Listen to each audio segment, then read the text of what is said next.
지난번 제가 수요 집회 때 그 유월절에 대한 말씀을 좀 드렸는데 제가 조금 실수한 부분이 있어서 조금 정정해서 말씀을 드리겠습니다. 제가 이제 유월절 제사를 그 출애굽할 당시에 이제 한번 드렸고 지켰고 그 이후에 광야 생활 때는 이게 지키지 못했다고 말씀을 드린 것 같은데 그 광야 생활 1년 차 되는 1년 만에 하나님께서 명령하심으로 광야에서 처음, 그러니까 두 번째죠. 두 번째 유월절을 사실 지킵니다. 그 이후에 이제 가데스 바네아 사건, 광야에서 여러 가지 죄악들, 반역하는 일들 때문에 영적으로 타락하게 되죠. 그래서 유월절을 지키지 못하게 되고 2세대들이 여호수아 시대에 이제 길갈에 갔을 때 거기 이제 여리고 평지에서 유월절을 지키게 됩니다. 영적 부흥이 일어날 때 유월절을 지키게 되죠. 그리고 난 이후에 유월절에 대한 기사가 없다가 이제 히스기야 왕 때 영적 부흥이 있으면서 이제 유월절을 지키게 되고 또 요시야 왕 때는 특별한 점이 성전을 이렇게 수리하다가 우연히 율법책을 발견하게 되는데 그 율법책을 읽다가 영적 부흥을 영적 각성이 일어나게 됩니다. 그러면서 유월절을 요시야 왕 때 지키게 되죠. 그 이후에는 그 바벨론 포로로 이제 잡혀가게 되고 이제 다시 포로에서 돌아와서 성전을 재건하면서 영적 부흥이 오잖아요. 그때 다시 유월절을 지키게 되는 이런 기록이 이렇게 한 6차례인가요? 7차례 정도 이렇게 나와 있는 것으로 확인이 되었습니다. 그렇게 정정의 말씀을 좀 드리겠습니다. 여튼 이 유월절 지키는 것이 얼마나 어려운가라는 것을 한번 얼마나 잘 지켜지지 않았나는 생각을 하게 되면서 사람들이 참 하나님 말씀을 잘 귀담아 듣지 않는구나, 그리고 잘 순종하지 않는구나, 이런 부분을 좀 발견하게 되었고 이 영적 부흥과 함께 유월절이 오는구나 하는 생각도 해보게 되었습니다. 또한 저희들이 이제 요한복음을 계속 읽고 있는데요. 원래는 그 여호와의 유월절이라고 하면서 하나님께서 여호와의 유월절을 지키도록 명령을 하셨는데 요한복음 읽다 보면은 유대인의 유월절이라고 기록된 것을 특히 볼 수 있습니다.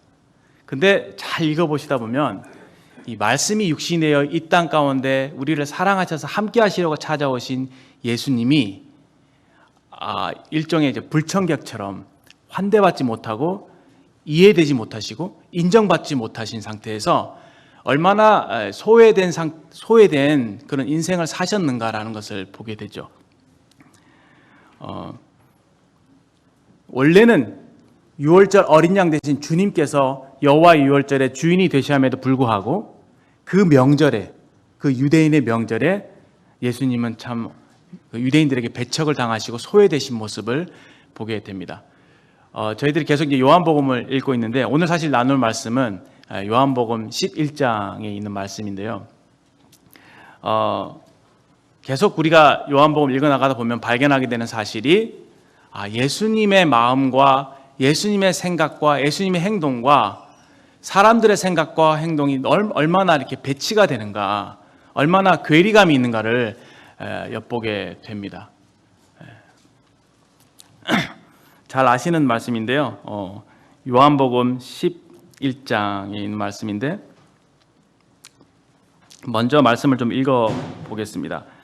요한복음 11장 어떤 병자가 있으니 이는 마리아와 그 자매 마리다의 마을 베다니에 사는 나사로라. 이 마리아는 향유를 주께 붓고 머리털로 주의 발을 닦던 자요 병든 나사로는 그의 오라비더라.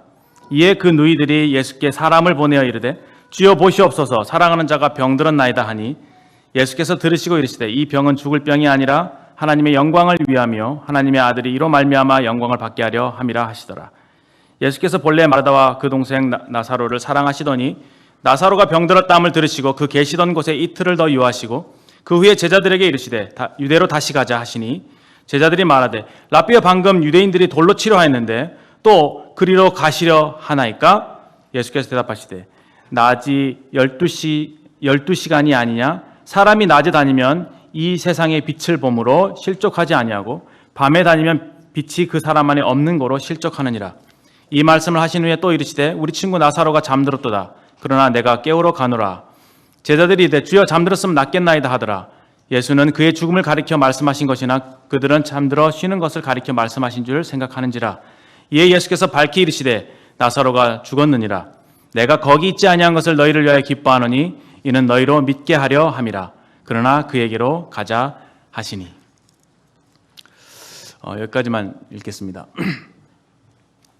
제가 유월절 말씀을 드린 이유는 좀 서론에서 제가 경험상 명절이 되면 많이 먹잖아요. 육신이 굉장히 이게 살찌고 가족들과 즐겁게 이렇게 시간을 보내고 TV도 많이 보고 좀 이렇게 릴렉스한 시간을 보내는 것 같습니다. 그러다 보니 이 명절이 지나고 나면 영적으로 좀 이렇게 무뎌지는 그런 것들을 많이 보게 되는 것 같아요.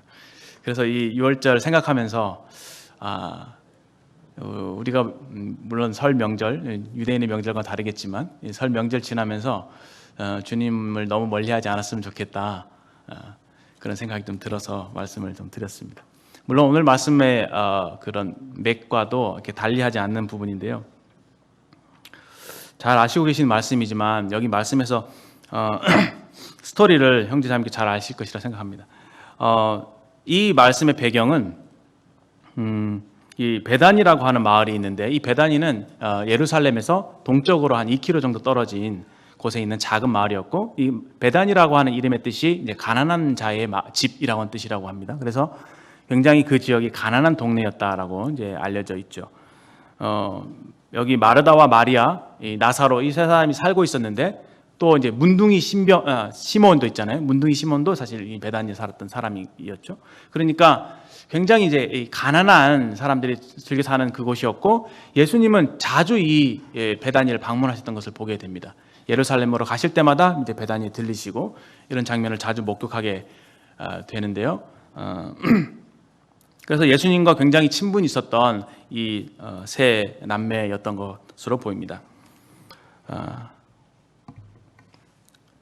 이 전에는 어떤 사건이 있었냐면은, 예수님께서 자신을 하나님과 동등하다고 이제 이렇게 나와 아버지는 하나이니라라고 말씀을 하셨을 때에 유대에서 유대인들이 예수님을 돌로 치려 했습니다.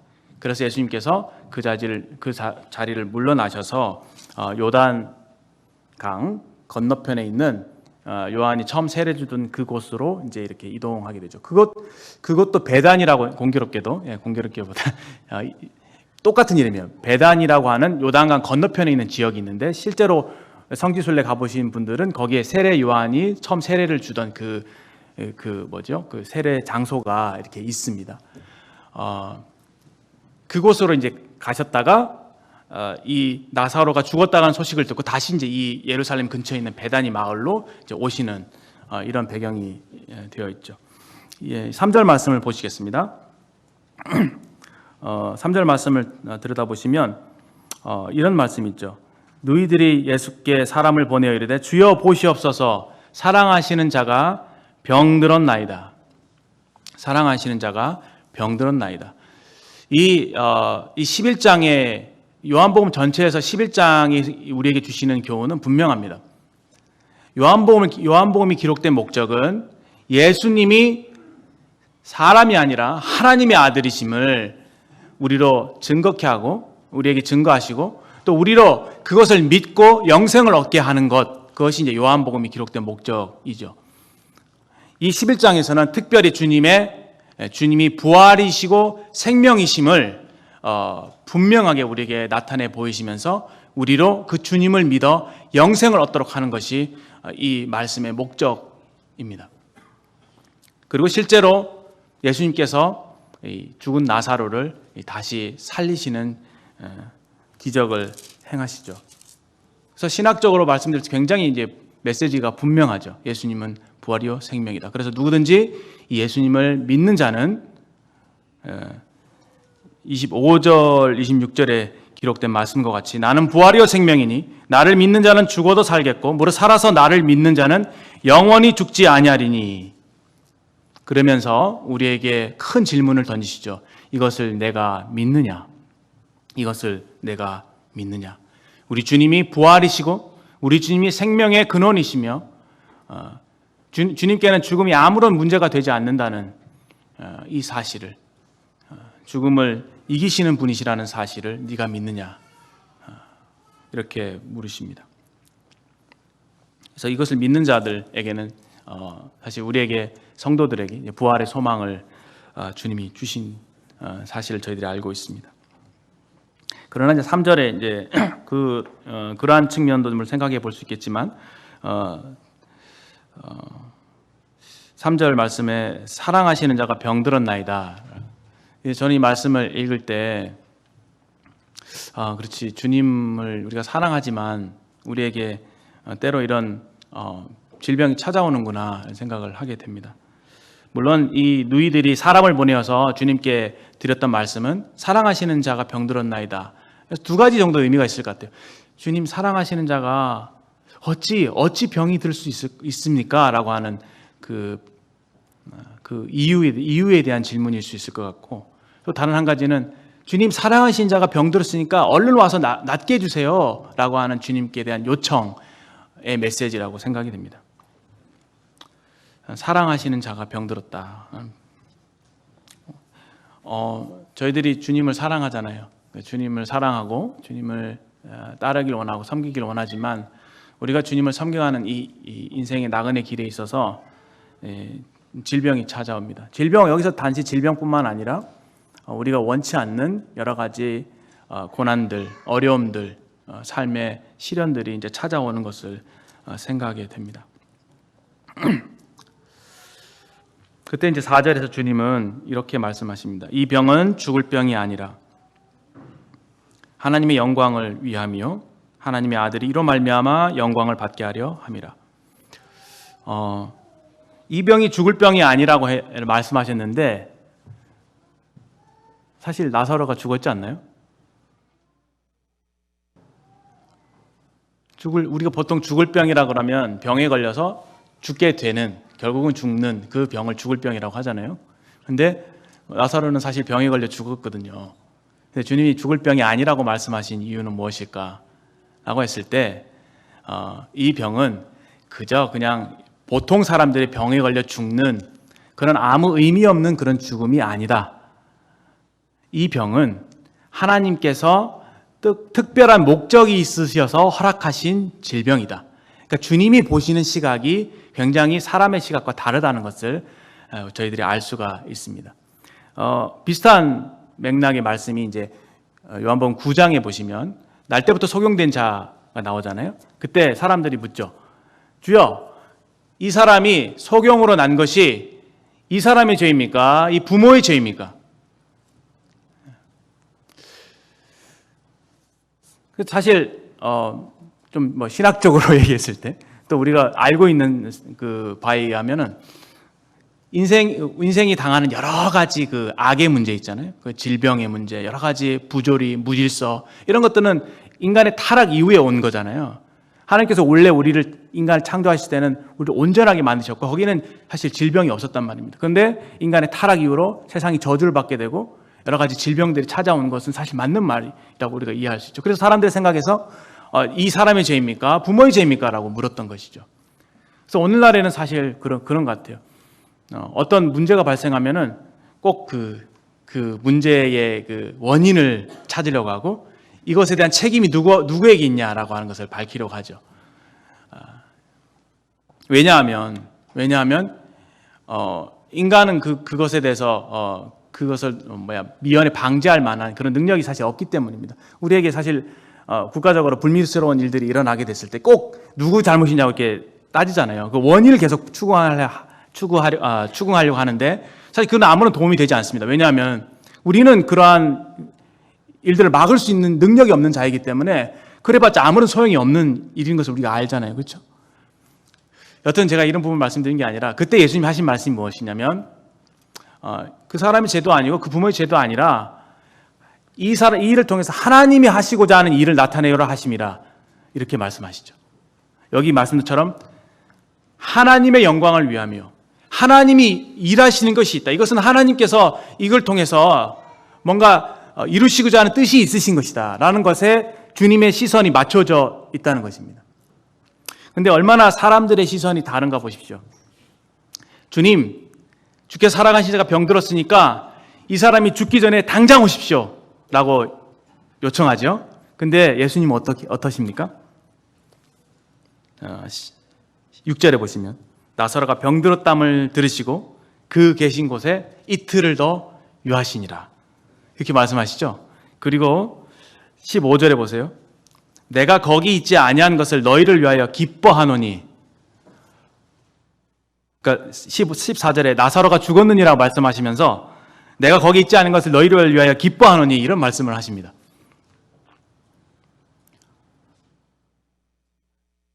나사로와 그 마리아나 마르다의 입장에서는 굉장히 서운한 말이죠. 주님이 일부러 지체했다고요? 빨리 와서 오셔서 고쳐주셔도 모자랄 판에 일부러 죽게 놔두셨다고요?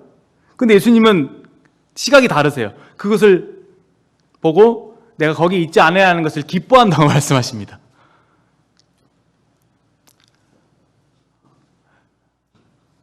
그 주님은 그 하나님의 뜻에 완전히 하나님의 뜻에만 맞춰 계시는, 거기에만 집중하고 계시는, 그 자신이 이 땅에 오신 그 목적을 분명히 아시고 어떻게 가야 될까, 어떻게 행동해야 될지에 대해서 정확하게 아시는 그 주님의 어떤 신성적인 측면이 굉장히 부각되고 있는 것을 보게 되죠. 이런 주님의 그 신성적인 측면이 인간적인 측면과 여러 차례 충돌하는 것을 보게 되죠. 여기 사람들은 지금 빨리 오십시오. 주님을 어떤 시간 속에 가두려고 하잖아요. 빨리 오세요, 주님. 지금 당장 해주세요. 근데 주님은 이틀을 더 유하셨다. 그리고 주님이 여기 계셨으면 나사로가 제 오라버니가 죽지 아니하였겠습니다. 주님이 여기 계셔야 됩니다. 주님을 공간에 가두죠. 근데 주님은 전혀 시간과 공간의 제약을 받지 않으시고 오직 아버지의 뜻대로 그 매시 매 순간 그렇게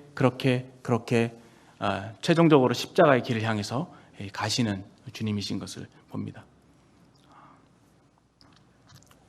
근데 제가 여기서 교훈을 좀 생각해 본 부분이 이제 6절 부분인데요.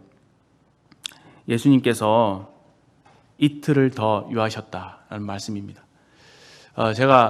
저도 역시 살다 보면 여러 가지 어려움들을 경험하게 되고 이제 이렇게까지 원치 않는 나름대로의 어떤 고충 내지는 고난을 겪게 되는데 주님께 이런 말씀을 드릴 때가 있습니다. 하나님, 제가 충분히 겪은 것 같은데 한 이쯤에서 그만하시죠.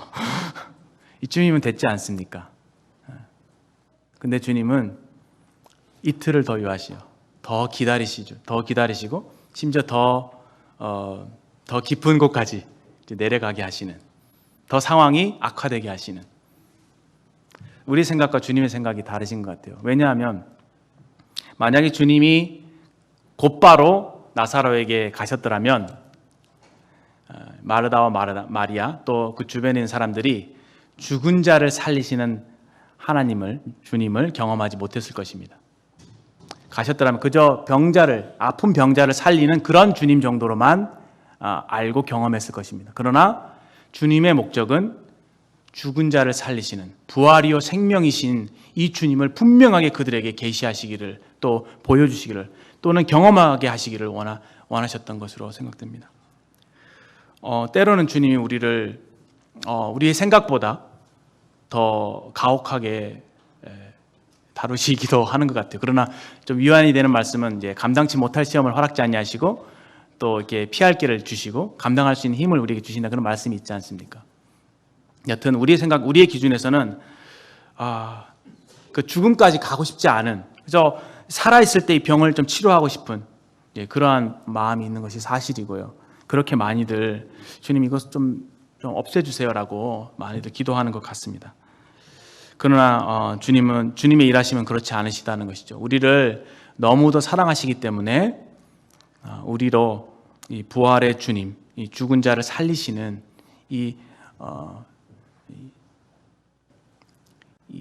죽음까지 가지 않고서는 경험할 수 없는 그 하나님을 경험하도록 우리를 이끄시는 모습을 보게 됩니다. 사실 많은 사람들이 고난을 원치 않죠. 그러나 그 어떤 내가 싫어하는 그것을 통과하지 않고는 배울 수 없는 주님이 있기에 신실하신 주님께서 그런 것들을 우리에게 허락하신다는 생각을 하게 됩니다. 얼마나 주님의 생각과 사람들의 생각이 다른지요. 주님 여기 계셨으면 내 오라버지가 죽지 않았을 것입니다 라고 말씀하시는데 주님의 마음은 사실 일부러 더 기다리신 건데 그런 것들을 보게 됩니다. 9절 말씀에 이런 말씀이 기록되어 있는데요. 주님이 이제 낮이 12시가 아니냐, 낮에 다니면 세상이 빛을 범으로 실족하지 아니하고 밤에 다니면 빛이 그 사람의 안에 없는 거로 실족하느니라, 이런 말씀을 하십니다. 갑자기 대뜸 이제 그 말씀하신 배경이 주님 유대인들을 돌려치려 하였는데 다시 유대 땅으로 가신다는 말씀입니까?에 대한 대답으로 이런 말씀을 하시는데요. 이 말씀은 마치 사람이 낮에 다니면은 걸려 넘어질 것이 밝으니까 걸려 넘어질 것이 없는데 밤에는 햇빛이 없기 때문에 이제 걸려 넘어진다, 이런 비유를 말씀하시면서 이 영적인 의미를 우리에게 전달하신 것이라고 보입니다. 예수님이 이런 말씀을 하시는데 9장 5절에 보면 내가 세상에 있는 동안에는 세상의 빛이라. 그래서 여기 말씀하셨던 그 빛이라고 하는 것은 주님 자신을 가리키는 것이고, 그런데 12장 35절에는 이런 말씀이 있는데 제가 읽어드리겠습니다. 아직 잠시 동안 빛이 너희 중에 있으니 빛이 있을 동안에 다녀 어둠에 붙잡히지 않게 하라. 어둠에 다니는 자는 그 가는 곳을 알지 못하느니라. 너희에게 아직 빛이 있을 동안에 빛을 믿으라. 그리하면 빛의 아들이 되리라. 여기 주님 자신을 빛으로 말씀하시죠. 그 빛이 아직 있을 동안에 어둠에 다니지 않도록 하라라고 말씀을 하십니다. 그러나 나중에 예수님께서 십자가에 달리시기 위해 붙잡히시는 그 순간이 바로 빛을 빼앗기는 순간이 되는 것이죠. 굉장히 중요한 의미를 우리에게 전달해 주고 계신다고 생각하는데, 때로 우리가 신앙생활을 하거나 또 이렇게 어려움을 겪게 될 때 좀 그 주님과의 거리가 멀어지게 될 때 우리에게서 어떤 총명과 분별력을 상실하는 것, 그것이 더 큰 어떤 문제가 되는 것 같습니다.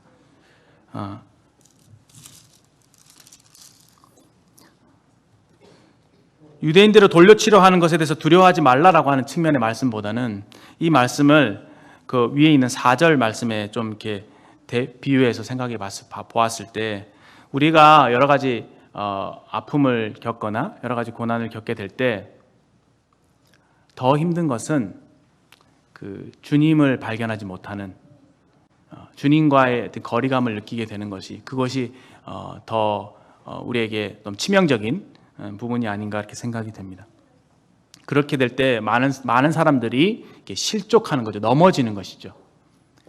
요한복음 전체를 보게 됐을 때 사람들이 실족하는 장면이 여러 군데 보여집니다. 예를 들어서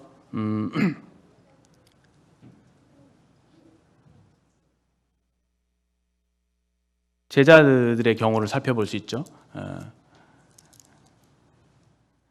예수님이 잡혀지게 됐을 때 다른 사람은 다 주를 부인할지라도 자기는 부인하지 않겠다고 했던 그 베드로가 빛 대신 주님과의 을 잃어버리고 이 거리감이 생겼을 때 결국은 주님을 부인하게 되는, 그 주님이 말씀하신 대로 내가 목자를 치르니 양들이 흩어지리라 하는 그런 말씀처럼 주님을 빼앗기게 됐을 때 사람들이, 제자들이 어찌할 바를 몰라서 갈팡질팡하고 다 이렇게 흩어지게 되는 그런 장면들을 이렇게 보게 되는 것이죠.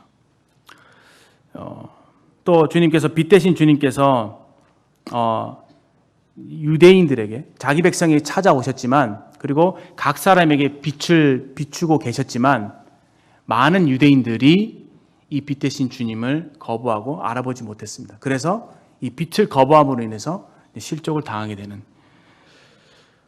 이 말씀을 보면서 어떤 생각을 하게 됐냐면, 우리가 어떤 시련이나 어려움 내지는 고난을 당하게 될 때 빛 대신 주님께 나아가는 것이 중요하구나라는 생각을 하게 됩니다. 왜냐하면 빛 대신 주님께 나아가게 될 때 주님이 우리에게 말씀으로 빛을 비추시거든요. 그때 우리의 이 총명이 밝아지게 되고 우리 분별력, 우리 눈을 뜨게 돼서 하나님께서 나에게 이러한 일들을 허락하신 그 뜻과 목적을 발견하게 될 때 우리 마음이 자유해지고 새로움을 입는 것을 경험하게 됩니다. 제가 사실은 형제자매들도 다 각각의 어려움들이 있으실 거고 또 고난이면 고난이 있으실 거라고 생각이 됩니다. 제가 다 그런 것들을 생각할 때 참 그렇죠. 근데 또 자녀들을 키우신다고 많은 어려움들을 겪으셨고 지금도 그러신 분들이 많이 계시라고 생각합니다.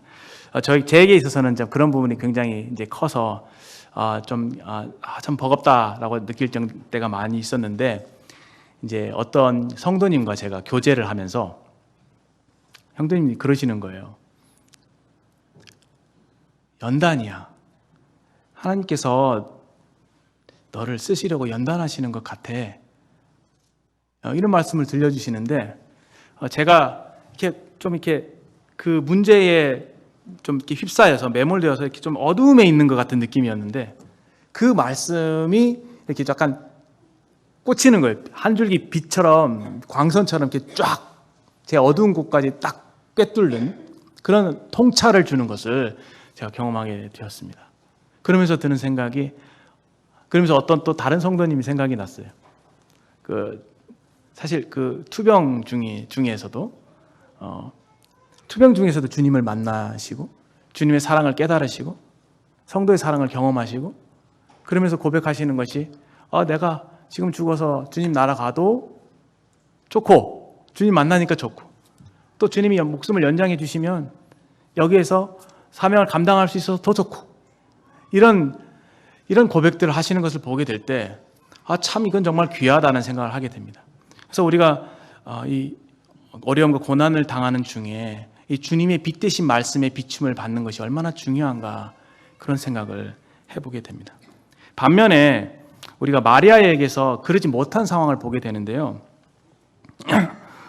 마리아가 이렇게 주님이 이제 오셨다는 소식을 듣고 먼저 마르다가 나아가서 주님을 맞이합니다.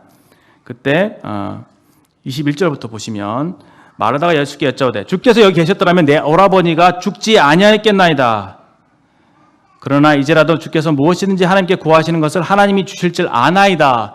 굉장히 믿음이 좋은 것처럼 보이잖아요. 그래서 예수님이 그래? 내 오라비가 다시 살아나리라 라고 말씀하시죠. 그러면 주님 감사합니다 라고 이제 얘기하는 것이 정상적인 반응일 텐데 그렇게 말하기보다는 마르다가 이르되 마지막 날 부활 때에는 다시 살아날 줄 내가 아나이다. 나사로가 살아나겠다고 말씀하셨는데 불구하고 주님 알아요. 저도 부활을 믿고 있어요. 마지막 날 때 다 부활할 거 저도 알고 있어요. 자신만의 그 말씀에 대한 또는 신학적 내지는 성경에 대한 지식을 주님께 얘기하고 있죠. 그래 예수님께서 25절 26절의 말씀을 하신 이후에 27절에 보면 주여 그려하이다 하면서 주님 제가 믿어요 라고 하면서 주는 그리스도시요 세상에 오시는 하나님의 아들이신 줄 내가 믿나이다. 저는 말하다가 분명히 이렇게 믿었다고 생각해요. 그렇죠? 고난당하는 성도님들 저도 다 믿어요. 그렇죠? 주님에 대해서 안 믿는 게 없어. 다 안다고요. 그렇죠? 그런데 온전한 믿음이 아니었던 것 같아요. 나중에 보면 주님께서 실제로 나사로를 살리실 때 돌을 옮겨 놓으라 라고 명령하십니다. 근데 그 명령에 네 하고 순종하는 것이 아니라 뭐라고 말하면 주님 무슨 말씀입니까? 죽은 지가 나흘이 되었음에 썩어 냄새가 나나이다. 죽은 지 나흘이 되어서 썩어 냄새가 날 때까지 기다린 것이 하나님의 뜻인데, 그렇죠? 일부러 그렇게 하신 것인데 그걸 깨닫지 못하고 나흘이 돼서 이제 냄새가 완전히 죽은 사람입니다. 더 이상 가망이 없습니다. 이렇게 주님 앞에 이 가능성을 얘기하고 있습니다. 그때 주님이 내 말이 네가 믿으면 하나님의 영광을 보리라 하지 아니하였느냐. 그래서 마르다의 믿음이 굉장히 믿는다고 생각하는 저의 어떤 피상적이고 좀 관념적인 지식적인 믿음과 좀 유사하지 않나는 생각을 하게 되었습니다.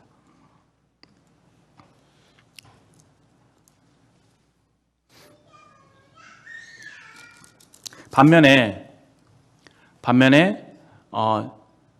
주님의 마음을, 주님의 뜻을 정확하게 헤아리고 주님의 마음을 정확하게 아는, 주님을 정확하게 믿는, 참 믿는 그런 사람이 있었는데 그 사람이 바로 그 동생 마리아입니다.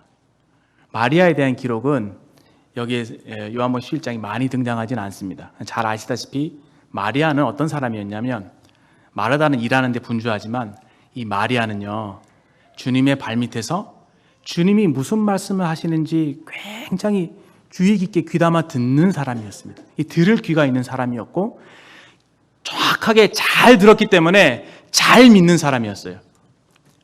놀라운 사실은 무엇이냐면 예수님의 십자가 앞에서 모든 제자들이 다 실족했습니다. 다 넘어졌습니다. 왜냐하면 심지어 베드로도 어땠습니까? 주님께서 내가 죄인들의 손에 넘겨져서 십자가 고통을 당하고 죽은 뒤에 사흘 만에 다시 부활할 거야 라고 말씀하셨을 때 베드로가 믿었나요? 어떻게 반응했죠? 주여 그리 마옵소서. 그렇죠? 주여 그리 마옵소서 라고 얘기했잖아요. 그럼 당시에 많은 제자들이 예수님께서 십자가에 가시는 그 길을 잘 이해하지 못했습니다.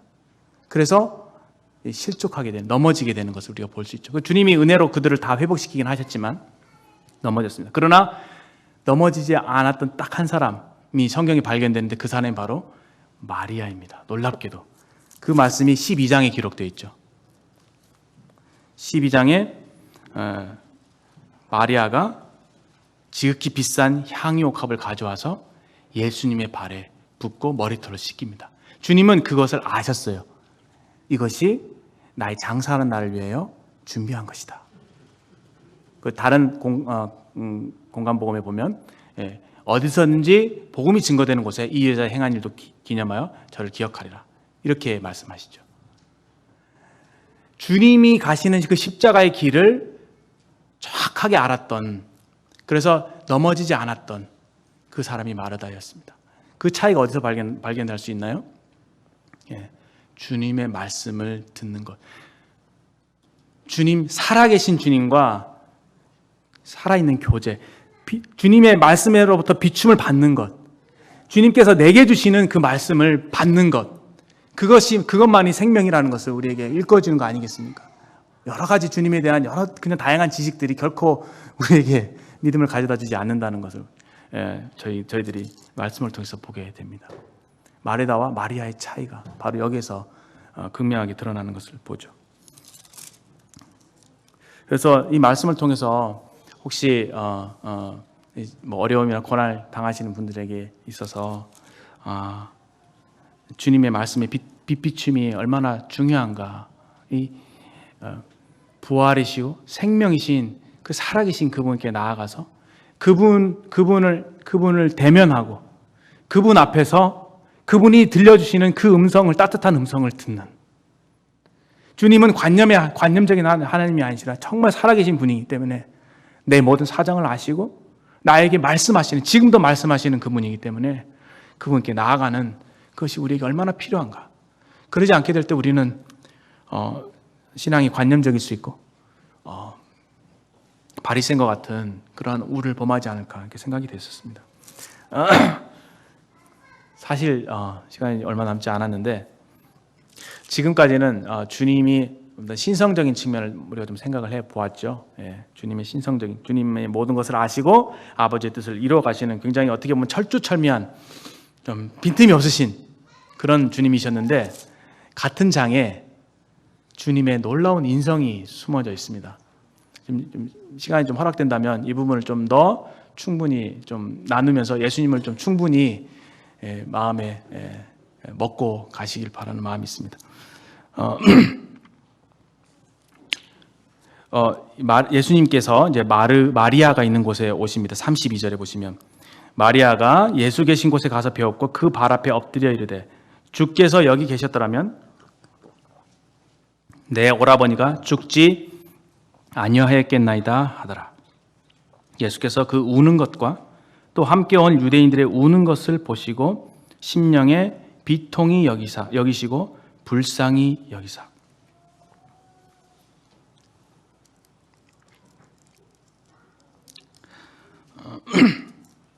예수님께서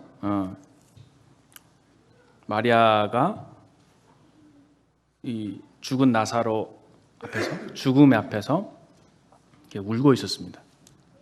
그리고 그 옆에 있는 유대인들도 함께 이제 울고 있었습니다. 그때 예수님이 그 장면을 보시고 그 죽음으로 인해서 슬퍼하는 그들을 보시고 죽음의 종이 되어서 죽음으로 인한 슬픔을 당하고 있는 그 인간의 고통을 보시면서 예수님도 같은 고통을 느끼셨다. 그리고 그들을 불쌍히 여기셨다. 죽음 아래 갇혀있는 그들에 대해서 주님이 깊이 동정하신, 그리고 우리가 느끼고 있는 그 아픔을 주님께서 동일하게 느끼신, 저는 이 말씀에서 주님의 공감이라고 하는 단어를 좀 떠올리게 됩니다. 공감. 공감이라고 하는 단어를 우리나라 말로 역지사지라는 말 있죠. 역지사지. 역지사지라는 것은 상대방의 입장이 내가 되어봐서 그 사람을 이해하고 헤아리는 능력을 이제 역지사지라고 하죠. 영어에도 그런 표현이 있는데, 영어에는 다른 사람의 신발에 네 자신을 넣어봐라, 이런 표현이 있습니다. 그러니까 그 사람의 입장이 되어봐서 그 사람이 어떻게 느끼고 생각하는지를 좀 헤아려 보아라 라고 하는 그런 뜻이죠. 이 공감이라고 하는 단어, 주님께서 우리를 공감하셨다, 우리의 아픔을 함께 하셨다라고 하는 부분입니다. 우리가 아시다시피 주님은 아까 내가 거기에 있지 않은 것을 너희를 위해서 기뻐한다라고 말씀하실 정도로 굉장히 하나님의 뜻에 철두철미하시죠. 그렇죠? 일부러 이틀이나 더 유하시면서 죽을 때까지 기다리시고 하나님 목적을 이루시는 일에 굉장히 성실하셨던 그분이 오셨습니다. 그럼 정상적으로 어떻습니까? 어떻게 하셔야 됩니까? 울지 마. 그 뭐 대단한 일이야. 좀 잠깐 기다려봐. 내가 살려줄게. 그런 태도를 가질 수 있잖아요. 뭐 잠깐 자다가 일어나는 나사로인데 그 주님께 그게 뭐 대단한 일이겠어요. 그렇죠? 그렇지 않겠습니까? 그러면 저 같으면 그렇게 얘기할, 아이고 그걸 울고 있어. 아이고 잠깐 기다려봐. 내가 다 살려줄게. 그런 태도일 텐데 주님은 그러지 않으셨다는 거예요. 그 죽음 때문에 울고 있고 힘들어하고 슬퍼하는 그들의 마음에 함께 하신 거예요. 이건 정말 사랑이시거든요. 기꺼이 인간이 되신 거잖아요. 참 인간이 되신 주님이시죠. 그리고 더 놀라운 사실은 34절에 이르시되 그를 어디에 두었느냐 하실 때 주님이 와서 보시옵소서 했을 때 이제 비로소 예수님이 나사로가 죽은 시신 쪽으로 가서 이제 나사로가 죽은 모습을 이렇게 들여다보십니다. 그때 예수님께서 그 나사로를 보시면서 눈물을 흘리십니다. 저는 이 말씀을 읽으면서 창세기 말씀을 읽고 있었는데요, 참 좀 새롭게 마음이 따뜻하게 다가온 부분이 뭐냐면, 하나님께서 우리 인간을, 인간이라고 하지 맙시다, 형제 자매님들과 저를 하나님의 형상대로 지으셨다고 말씀하세요. 이 말씀이 하나님과 함께 계셨고 만물이 그로 말미암아 지은 바 되었으니 지은 것이 하나도 그가 없이는 된 것이 없느니라가 요한복음 1장에 나오는 예수님에 대한 소개죠. 이 예수님은 창조주십니다. 창세전에 인간을 지으실 때 어떻게 지으셨습니까? 흙으로 빚으셨습니다. 저는 여기 살아계신 모든 형제자매님들을 모태에서부터 주님께서 그렇게 빚으셨다고 생각이 되어져요. 빚으신다는 표현이 굉장히 감각적인 표현이죠. 그렇죠? 주님이 여기를 만지시고 우리의 신체 각부를 다 만지셨다는, 그렇게 할 필요가 없거든요. 왜냐하면 다른 동물들은 말씀으로 만드셨는데 인간만이 흙으로 이렇게 빚으신 거예요. 얼마나 인간을 사랑하셨는지 그 표현을 우리 하고 있는 거잖아요. 빚으시면서. 저는 그래서 우리 모든 인간이 모태에서부터 그렇게 하나님께서 빚으셨다고, 하나님의 형상대로 이렇게 빚으셨다고 믿습니다. 그리고 빚으신 이후에 그 코에 하나님의 그 마음 중심에서부터 나오는 그 따뜻한 온기, 그 숨결을 하고 불어 넣으셔서 사람이 살아 움직이게 하셨죠. 우리에게도 저는 동일하다고 생각합니다. 우리에게 하나님의 숨결을 불어 넣어 주셔서 우리로 살아 움직이게 하셨죠. 하나님께서, 이 창조주 하나님께서 인간을 지으실 때 그렇게 참 인간을 존귀하게 참 사랑하면서 이렇게 만드셨다는 것을 보게 됩니다. 그래서 이 9장에 보면은 이 소경된 자, 날 때부터 소경된 자의 눈을 뜨게 하실 때 지능을 이렇게 이기신 다음에 이렇게 눈에 발라주시는데, 그 창조하실 때 그 모습을 연상케 하잖아요. 이렇게 만져주시는 거. 창조주께서 피조물을 이렇게 만져주시는 거. 그런데 지금 그 싸늘한 시체가 돼서 이 살아있어야 할 이 사람이 죽어 있는 것입니다. 그렇게 사랑하시는 나사로, 사랑하시는 이가 살아있어야 되는데 싸늘한 시체로 누워 있는 거예요. 그럴 때 예수님이 그것을 보시면서 우셨다. 눈물을 흘리셨다.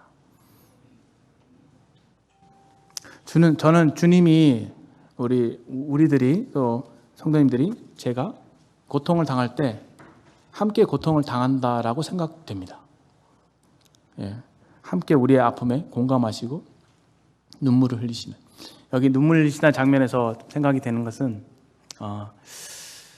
제가 이제 아이를 키우고 있는데 이제 아이가 이제 가끔 아파요. 근데 요즘에 좀 많이 아파서 이제 질병으로 인해서 갤길대는 막 힘들어하는 그런 모습을 이제 계속 지켜보고 있습니다.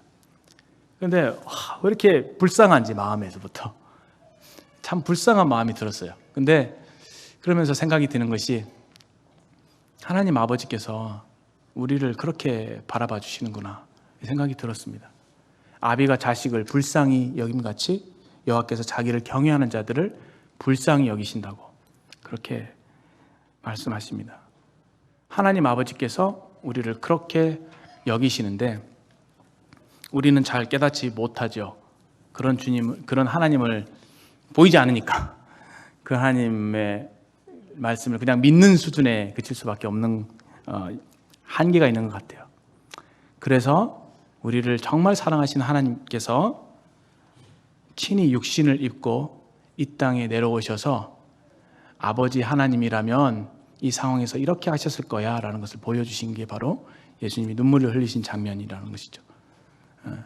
하나님은 저 멀리 계셔서 우리의 아픔에 대해서 이렇게 팔짱 끼고 관망하시는 분이 아니라, 하나님이 이 땅에 계셨다면 바로 예수님이 이렇게 하신 것처럼 함께 눈물을 흘리셨을 분이시다. 그런 메시지를 우리에게 주고 계신 것이 아닌가 생각이 됩니다. 온전한 하나님이시면서 또 온전한 사람이 되신 주님, 그리고 그것을 이제 36절에 유대인들이 보고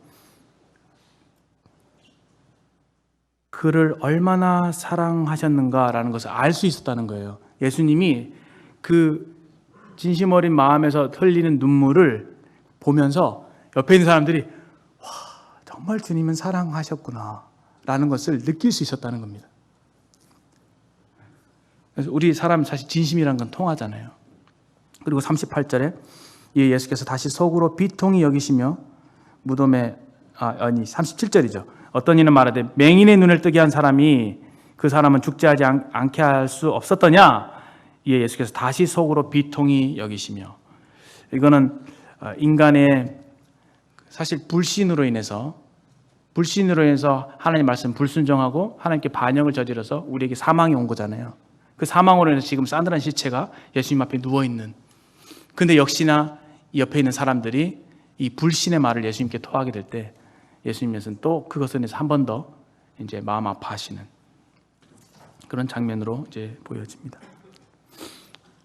저는 이 말씀을 보면서 참 주님에 대해서 너무 귀하신 주님이다 라는 생각을 하게 되었고, 참 공의와 인자가 다 균형을 이루시는 하나님의 인성과 신성이 참 충만하신 온전하신 주님, 이런 분이 어디 있을까?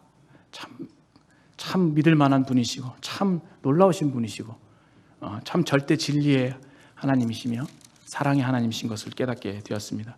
그러면서 한 가지 교훈이 드는 것은 우리가 주님을 닮는다고 하는 것은 이런 것이겠구나. 다른 사람의 아픔과 어려움에 대해서 깊이 공감할 수 있는 그런 것이 필요하구나. 주님 말씀에 성도들이 서로 불쌍히 여기라고 하잖아요. 불쌍히 여겨야 됩니다. 왜냐하면 우리는 다 연약을 갖고 있는 죄인들이기 때문에 그렇죠. 제가 가끔 이제 자매랑 이제 다투기도 하는데 드는 생각이, 그렇지, 참 거기도 죄인이고 나도 죄인인데 죄인끼리 살면 당연히 다투는 게 당연한 거지. 그러면서 마음에 드는 생각이, 죄인과 사라져서 고맙소. 제 자녀를 보면서도 미안한 마음이 들어요. 미안하다, 내가 죄인으로서 죄인을 낳았구나. 내가 더 이해해 주지 못해서 미안하다. 너도 얼마나 힘들겠니? 그런 좀 우스갯적인 생각이 들었습니다. 서로 인자하게 하고 불쌍히 여기라고 말씀하시면서 또 주님이 주신 말씀 중에 하나가 즐거워하는 자들과 함께 즐거워하고 우는 자들과 함께 울라라고 말씀하셔요. 저 성도 얼마나 힘들까? 얼마나 어려울까? 얼마나 답답할까? 저 성도는 참 이런 내가 저 성도라면 그래, 그렇게 생각할 수 있겠지. 무슨 사정이 있겠지. 그 입장이라면 그렇게 반응할 수도 있겠지. 이 성도는 참 이런 연약함이 있구나. 그래서 이런 말을 하는 거구나. 이런 아픔이 있구나. 그걸 조금만 내 입장 내려놓고 조금만 그 사람의 말을 들어줄 수 있는 것. 그것이 이제 공감의 능력이지 않겠습니까? 한 구절만 더 보시면 12장, 히브리서 12장에는 이런 말씀이 있는데요. 13장이죠. 너희도 갇힌 것 같이 갇힌 자를 생각하고 몸을 가졌은즉 학대받는 자를 생각하라. 13장 3절입니다. 히브리서. 너희도 함께 갇힌 것 같이 갇힌 자를 생각하고 몸을 가졌은즉 학대받는 자를 생각하라.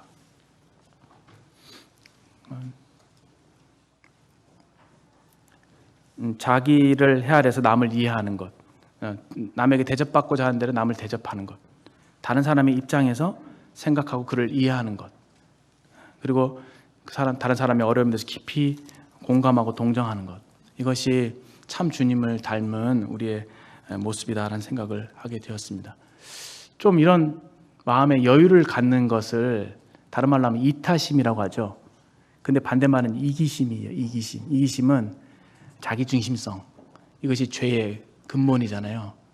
인간은 항상 자기중심성을 잘 벗어나기 어렵습니다. 자기 위주로 생각하고 내 입장만 생각하고, 그렇게 다른 사람의 입장을 생각하려면 한 단계 더 에너지가 필요하거든요. 거기까지 가기를 원치 않는 것이죠. 그냥 내 입장에서 생각하는 게 편하니까 내 입장에서 쉽게 판단하고 생각하고, 그런 것들이 우리 연약함인 것 같아요. 그러나 주님이 정말 원하시는, 자기를 부인한다고 하는 것은 내 입장 내려놓고 주님의 마음으로, 주님의 마음을 생각해보고 다른 사람의 입장에서 생각해보는 그러한 포용적이고 넓은 마음을 갖는 것을 주님께서 원하시지 않나. 그렇게 하게 될 때 우리가 서로 불쌍히 여기고 인자하게 하고 서로 사랑하는 그런 교회가 될 수 있지 않을까 하는 생각도 아울러 해보게 되었습니다. 기도하신 다음에 마치겠습니다.